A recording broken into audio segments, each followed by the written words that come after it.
And of course, we can't leave Alexanderplatz without talking about the giant toothpick-shaped asparagus-looking building in the back, right? The TV tower, as you call it, or the Fernsehturm in German. The TV tower would have been constructed in 1969, so it's one of the more recent structures in the square. And it was constructed when Berlin was split between East and West. It was split between what was called the DDR and the Federal German Republic, so the Deutsche Demokratische Republik and the Bundesrepublik of Deutschland. Basically the East and the West. And the TV tower would have been constructed by the East Germans because they wanted people to see that, you know, communism is so cool and it's future forward and it's incredible that they're building this massive tower. So they built it really, really big. It's 368 meters tall in total. To give you perspective, the Eiffel Tower is only 324 meters tall, and it's something that we like to talk about a lot in Berlin, that we have something bigger than the Eiffel Tower. But for my American friends, 368 meters tall, that's over 1,200 feet. 1,202, if I'm not wrong.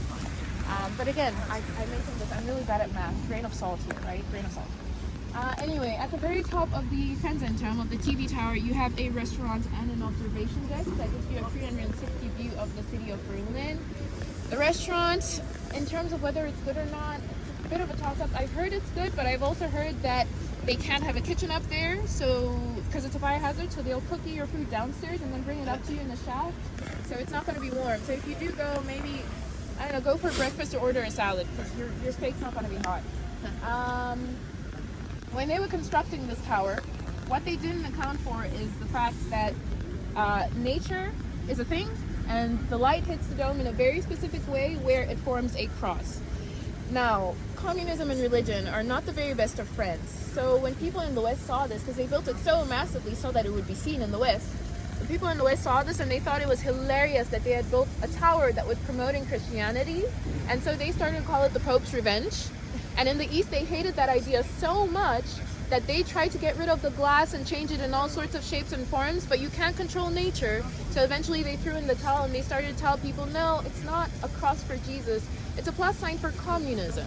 So depending on what you'd like to believe, it's pro-communism or plus Jesus, I don't know. Also, I should mention, they wanted everyone to think that communism was so rad and so cool, but they didn't have anyone to build them something so massive because everybody was leaving and going into the West because they didn't want to deal with communism.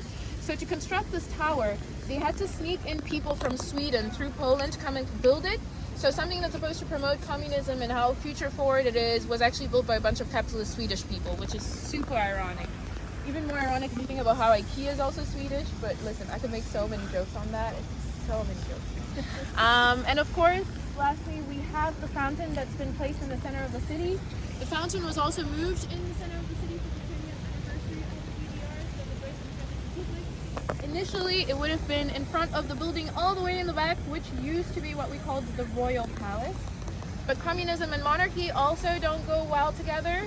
So for the 20th anniversary, they moved the whole fountain, placed it in the center of the city, and then blew up the Royal Palace, because that's what you can from the right? But they saved the fountain because it's such a beautiful fountain. It's Neptune surrounded by those four ladies right there that would represent the four rivers that ran through Prussia.